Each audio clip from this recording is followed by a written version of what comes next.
material porque está na hora da aula.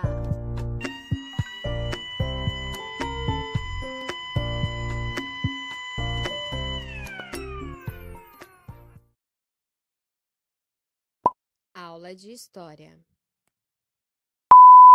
Hoje nós vamos falar sobre a história do Paraná e como os tropeiros abriu caminhos por todo o Paraná e ajudou no crescimento também do nosso estado.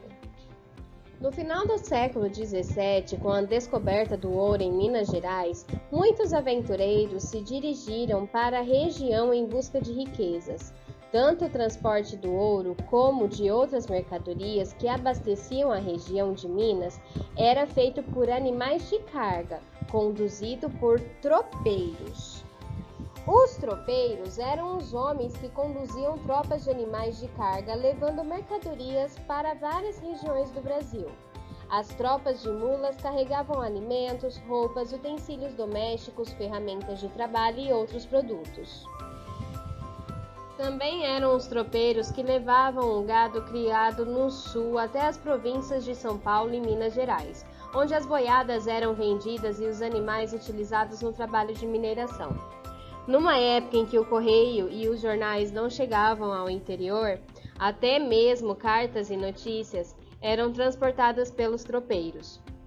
Entre os pampas gaúchos e o sudeste, grupos de homens cruzavam o interior conduzindo as boiadas e as tropas. Grupos de mulas carregavam água, comida e tudo o que era necessário para uma viagem que durava meses. A cidade de Curitiba, nessa época, não passava de um agrupamento de casas de moradores das redondezas que as ocupavam somente nos dias de festa e deveres religiosos. Não possuía mais do que 10 ruas, de traçado bem irregular, agrupadas em torno da Praça Matriz, sem iluminação pública e localizada entre os rios Belém e Ivo. Em 1720, a população do território paranaense era de apenas 3.400 pessoas. Em 1800, já alcançava 21.843 pessoas. E em 1822, chegava a 31.566 habitantes. Como você pode perceber, a população cresceu muito rápido. E a partir de 1730, o tropeirismo impulsionou o povoamento das terras paranaenses, acompanhando a criação e o comércio de gado. Os tropeiros paravam para descansar várias vezes, acampando ao longo do caminho. Na época não havia estradas como hoje, e muitos lugares onde os tropeiros costumavam parar deram origem a povoados e vilas que, depois, se transformaram em cidades da região de Campos Gerais. Os tropeiros partiam de Viamão, no atual Rio Grande do Sul, passavam pelas escarpas de Ausentes e Bom Jesus, atravessavam os campos de Lages e Curitibanos, em Santa Catarina, entrando no Paraná por Rio Negro. Por onde passavam os tropeiros levavam seus costumes, modos de falar, vestir, dormir e se alimentar, que tinham origens diversas. Eles levaram o costume de dormir em redes para os povoados do sul e transformaram as bombachas usadas pelos paulistas por baixo da roupa em roupa típica dos gaúchos. Segundo alguns pesquisadores, foram também os tropeiros que criaram o barreado, o prato mais típico e famoso do Paraná. Nos Campos Gerais do Paraná, os meninos de 3 a 4 anos de idade aprendiam a correr atrás de cavalos e bois e a tirar o laço. Esses costumes ainda fazem parte da vida das comunidades rurais e em algumas cidades da região se realizam rodeios que atraem grande público. A passagem das tropas que cruzavam os Campos Gerais deu origem a muitas cidades paranaenses, que nós vamos conhecer agora. A cidade de Palmeira, no Paraná. A cidade de Ponta Grossa, localizada na região dos Campos Gerais, no segundo Planalto Paranaense. Faz parte da Rota dos Tropeiros e oferece atrativos culturais, históricos e naturais, como o Parque Estadual de Vila Velha. A cidade de Castro, que nasceu como pouso dos tropeiros. Lá há vários casarões históricos, como o que abriga o Museu do Tropeiro. Nas proximidades fica o Parque Estadual Guartelá, com belas paisagens, grutas e cachoeiras. O viajante francês Auguste de Saint-Hilaire escreveu sobre a cidade de Castro em 1820, quando ele visitava a cidade. Ele disse assim: a cidade de Castro se compunha à época de minha viagem de uma centena de casas que se enfileiravam ao longo de 3 ruas compridas. As casas eram muito pequenas e feitas com paus cruzados. 3 ou 4 comerciantes e alguns artesãos constituíram praticamente toda a população de Castro. Dentre os últimos, os mais numerosos eram os celeiros. Os arredores da cidade de Castro produzem milho, feijão, arroz e trigo, com o qual é fabricado um pão branco muito saboroso. Mas os habitantes das terras vizinhas se dedicam à criação de bois e cavalos. Em 1820, a população da cidade se compunha de 5.000 indivíduos, incluindo-se 500 escravos. A passagem das tropas também deu origem à cidade de Tibagi. Essa cidade fica numa curva do rio Tibagi, nome indígena que significa rio de muitas cachoeiras. Entre Castro e Tibagi situa-se o Cânion Guartelá, onde pinturas encontradas nas rochas indicam que a região já era habitada há milhares de anos. E também a cidade Lapa. Nasceu como pouso de tropeiros e cresceu com o comércio, tornando-se importante centro econômico do período colonial. Rica em história e cultura, a cidade tem mais de 250 casas que conservam a arquitetura característica dos tempos coloniais. Junto ao casario antigo da Lapa, que foi tombado pelo Patrimônio Histórico e Cultural do Paraná, existem também elementos mais recentes. Isso acontece nas cidades que se formaram ao longo do caminho dos tropeiros e também em outras cidades do Paraná e do Brasil. Em qualquer cidade, ruas, construções e outros elementos do passado convivem com postes de iluminação, prédios mais altos e veículos modernos. Lá existe um monumento ao tropeiro, que é um painel do artista curitibano Poti Lazarotto, na entrada da cidade da Lapa, às portas da antiga Rua das Tropas. Todas as cidades da região do Caminho do Viamão, nascidas como pousadas de tropeiros, guardam traços marcantes do movimento. A Rua das Tropas, a rua por onde as mulas, os peões e as novidades chegavam nas vilas, existe em cada uma das localidades, assim como o bairro da Ronda, lembrança dos acampamentos de tropeiros que à noite mantinham sentinelas de ronda para proteger suas mulas do ataque de animais. O projeto Rota dos Tropeiros reúne 16 cidades que surgiram no caminho dos tropeiros entre 1730 e as primeiras décadas do século XX. Foi criado para divulgar a importância do tropeirismo para o povoamento do Paraná, o surgimento de cidades e a abertura de caminhos rurais e estradas. Além disso, o projeto promove o turismo, contribuindo para que a população tenha mais oportunidades de emprego e melhor qualidade de vida. A paisagem dos Campos Gerais foi se transformando ao longo do tempo, com a ocupação do território e a formação de povoados, vilas e cidades, muitas delas a partir do movimento do tropeirismo. Com o crescimento das cidades, criaram-se novos tipos de comércio e serviços para atender às necessidades da população. Em torno do espaço urbano também cresceram as plantações e a criação de gado, que era a base da economia da região. Na segunda metade do século XIX, com a construção das estradas de ferro, o transporte de pessoas e cargas passou a ser feito pelos trens. Os tropeiros foram perdendo sua função e passaram a ser menos numerosos. Durante o século XIX, isto é, de 1801 a 1900, a economia paranaense se concentrou na extração e no beneficiamento da erva mate.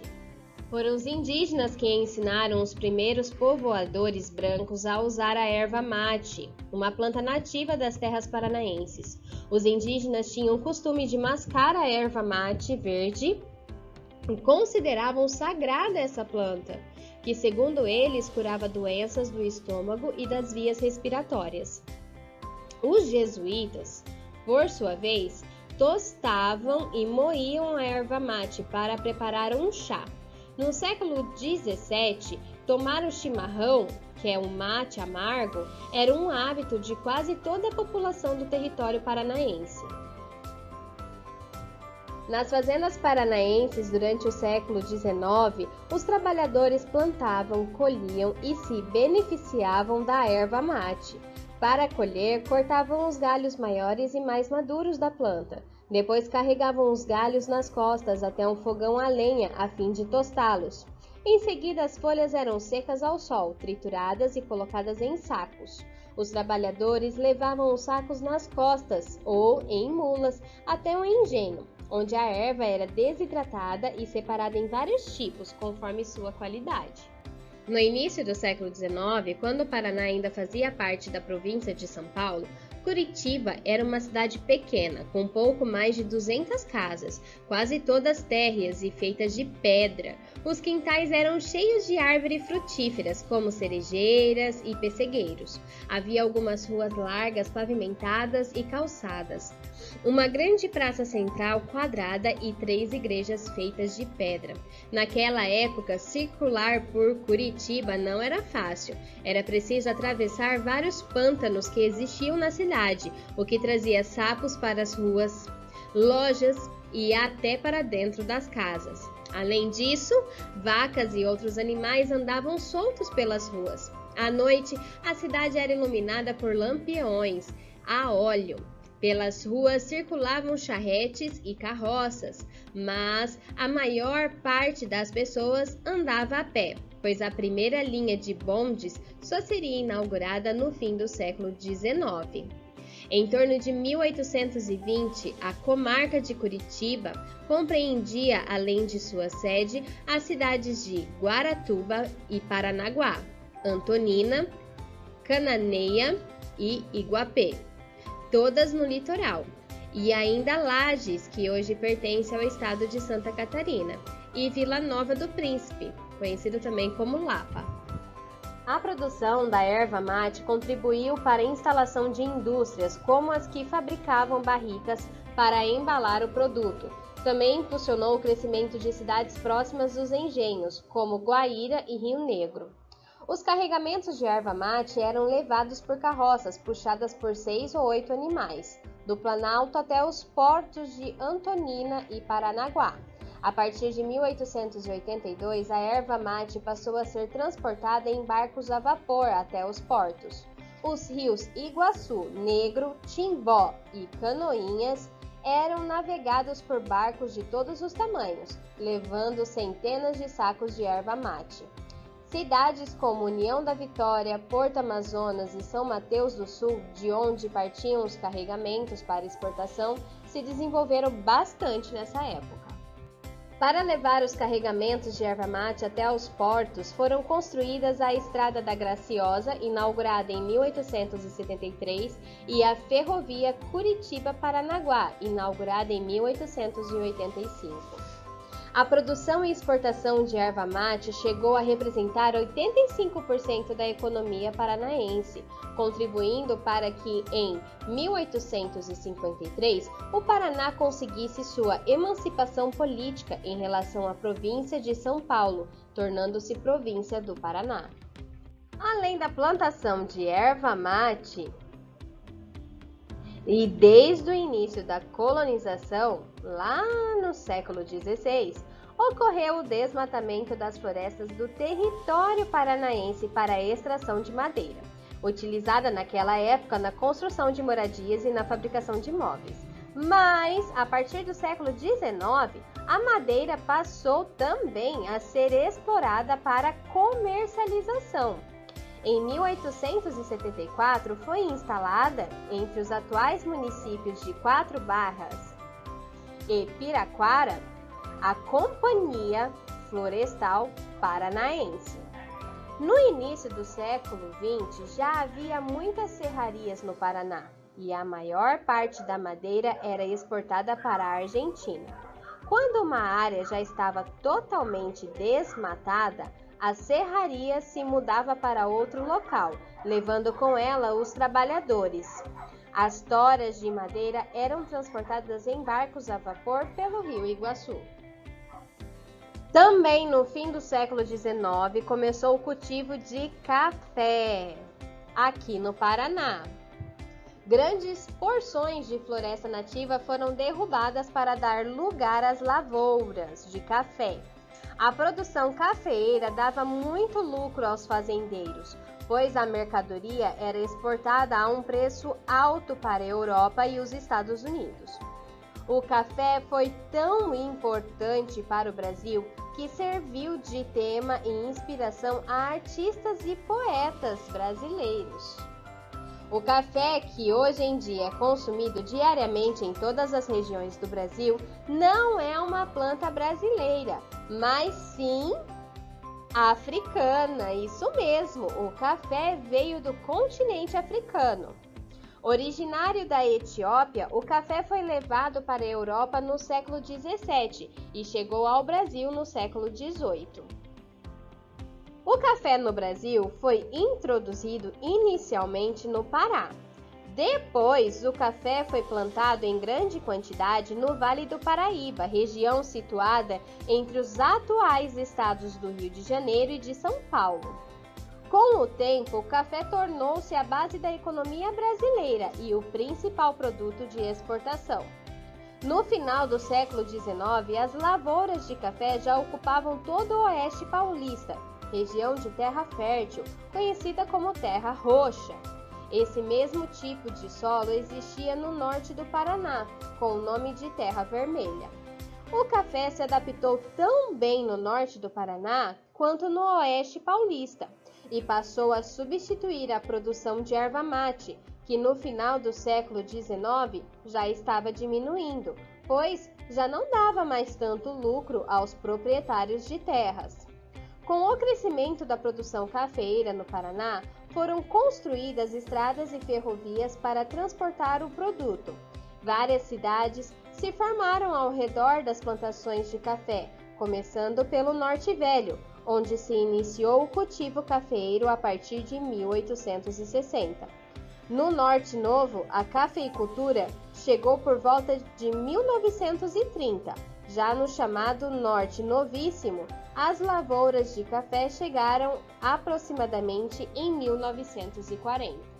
Assim como a erva mate, o café também precisava chegar até o porto de Paranaguá para ser exportado. Desde a lavoura até o embarque dos navios, passando pela secagem dos grãos, ensacamento e transporte, a produção cafeeira gerou muitos empregos e riquezas para o Paraná. Nas fazendas do Vale do Paraíba, o trabalho nas lavouras de café era feito por africanos escravizados. Mas, a partir de 1850, com a Lei Eusébio de Queiroz, foi proibida a entrada de africanos no Brasil. Os proprietários de terra, então, passaram a utilizar a mão de obra de imigrantes europeus. A elite brasileira do século XIX acreditava que era preciso embranquecer a população, incentivando a imigração europeia para o Brasil. Naquela época, muitos brancos se consideravam superiores aos demais seres humanos. A partir de 1850, o café se tornou uma das principais atividades econômicas do Paraná. A expansão das lavouras atraiu muitos imigrantes. Alemães, poloneses, ucranianos, italianos e suíços vieram da Europa para trabalhar nas fazendas de café. Todos esses imigrantes, também chamados de colonos, contribuíram para a formação da sociedade paranaense. Em 1853, por decreto do imperador Pedro II, o Paraná conquistou sua autonomia política, deixando de pertencer à província de São Paulo. Com isso, a nova província passou a participar do Programa Oficial de Incentivo à Imigração Europeia. Desde 1850, com a proibição do tráfico de escravos, havia necessidade de mão de obra para trabalhar nas fazendas de café. Além disso, o governo tinha a intenção de povoar e colonizar a mais nova província do Império. Assim, enviou imigrantes europeus ao Paraná para ocupar terras até então habitadas por grupos indígenas. Em 1829, cerca de 200 alemães estabeleceram a colônia de Rio Negro, a primeira do Paraná, como parte do programa de colonização e povoamento desenvolvido pelo governo imperial. De 1830 a 1850, alemães vindos de Rio Negro e de Santa Catarina se fixaram nos arredores de Curitiba, instalando pequenas chácaras de hortigranjeiros. De 1854 a 1925, das 100 empresas industriais e comerciais construídas em Curitiba, mais da metade pertencia a alemães e seus descendentes, destacando-se os negócios de bebidas, frigoríficos e fábricas de banha. Os alemães também fundaram sociedades recreativas, clubes esportivos, escolas e cooperativas. Em 1847, um grupo de imigrantes franceses, comandados por Jean-Maurice Favre, fundou nas margens do rio Ivaí a colônia Teresa, uma comunidade agrícola. Em 1852, o suíço Ferhat Gentil fundou uma colônia de suíços, alemães e brasileiros em Superagui. Essas colônias não prosperaram e muitos colonos seguiram para Curitiba em busca de trabalho. Após o fracasso das primeiras colônias, uma nova política foi adotada por Adolfo Lamenha Lins, presidente da província do Paraná, de 1875 a 1877. Ele criou o primeiro Cinturão Verde do país, formado por uma série de colônias agrícolas ao redor de Curitiba, onde foram assentados principalmente imigrantes poloneses. Os colonos poloneses introduziram novas técnicas e ferramentas agrícolas e transformaram terras improdutivas em terras férteis, trouxeram o uso da carroça para transporte dos produtos e muitos elementos de sua cultura, que preservaram nas manifestações artísticas, festas, danças, músicas e esportes. Em 1891, chegaram ao Paraná os primeiros imigrantes ucranianos, que fundaram a colônia Santa Bárbara, nas proximidades do atual município de Palmeira. Muitos imigrantes vindos da Ucrânia ocuparam pequenos lotes nas regiões norte e oeste do Paraná, cultivando cereais, frutas e legumes com mão de obra familiar. Entre 1870 e 1878, imigrantes italianos se estabeleceram em terras próximas de Curitiba, dando origem a Colombo, Santa Felicidade, Piraquara e Água Verde. Também fundaram colônias nas regiões de Paranaguá, Morretes, Antonina, São José dos Pinhais e Campo Largo. Em 1890, cerca de 150 italianos fundaram a colônia Cecília, onde hoje fica o município de Palmeira. Enfrentando grandes dificuldades, esses colonos experimentaram durante alguns anos uma vida social sem classes, com igualdade para todos. Eles iniciaram a cultura do milho e construíram barracões, oficinas, escola, moinho e estábulos. O primeiro navio trazendo imigrantes japoneses aportou em Santos no dia 18 de junho de 1908. Entre 1914 e 1915 começaram as atividades agrícolas da colônia japonesa em Cambará, norte do Paraná, e em Cacato, região costeira do leste. Na década de 1920, formaram-se núcleos de imigrantes japoneses no norte do Paraná, com o plantio de café na região de Cornélio Procópio. Os municípios de Uraí e Açaí se originaram de colônias japonesas, formadas nas décadas de 1920 e 1930. Em 1940, foi a vez da colônia Cafezal, em Rolândia. Os japoneses e seus descendentes se dedicaram à piscicultura, horticultura e fruticultura, introduzindo no Paraná produtos como caqui e o bicho da seda. Até 1941, ano em que a entrada de japoneses foi suspensa por causa da Segunda Guerra Mundial, 188 mil imigrantes japoneses já estavam no Brasil. O Paraná é o segundo polo de imigrantes japoneses e seus descendentes no país. Só em Curitiba vivem hoje cerca de 50 mil. Maringá e Londrina são as cidades paranaenses que concentram o maior número de descendentes japoneses. No Paraná, a comunidade nipo-brasileira contribuiu para a modernização da agricultura e passou a atuar também nos setores governamental e judiciário, na medicina, educação e muitos outros. Até 1880, mais 26 colônias de imigrantes foram criadas ao todo no Paraná, em terras cedidas pelo governo. Essas tentativas, muitas delas, fracassaram por diversas razões, como as colônias ficavam muito isoladas, longe de centros urbanos.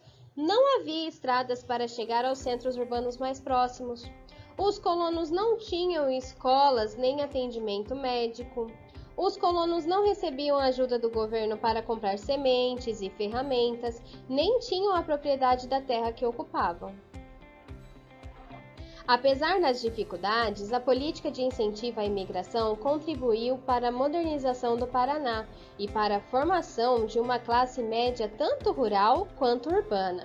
Com a vinda dos primeiros imigrantes, expandiu-se o cultivo de café, de cereais e estabeleceram-se ofícios como os de carpinteiro, alfaiate, ferreiro e marceneiro. Os imigrantes introduziram o uso de ferramentas como o ancinho, o rastelo e o arado, além de produtos agrícolas como o centeio e a batata inglesa, que foram incorporados à alimentação dos paranaenses. Portanto, no século XVII, o Paraná começa a ser povoado e começa a surgir as primeiras vilas graças ao tropeirismo. Depois, no fim do século XIX, a população cresceu muito no Paraná, principalmente devido à entrada de imigrantes europeus e de colonos vindos do Rio Grande do Sul e de Santa Catarina. Agora vamos para as atividades. Agora, na folha impressa entregue pela escola, intitulada como História do Paraná, escreva com suas palavras como o tropeirismo ajudou no crescimento do Paraná, no desenvolvimento da erva mate, extração de madeira e café, e como a chegada dos imigrantes modernizou o nosso estado. E depois, faça um desenho ilustrando. Agora é com vocês. Se tiver alguma dúvida, me chame no particular. E até a próxima aula. Atenção, não se esqueça de mandar a foto.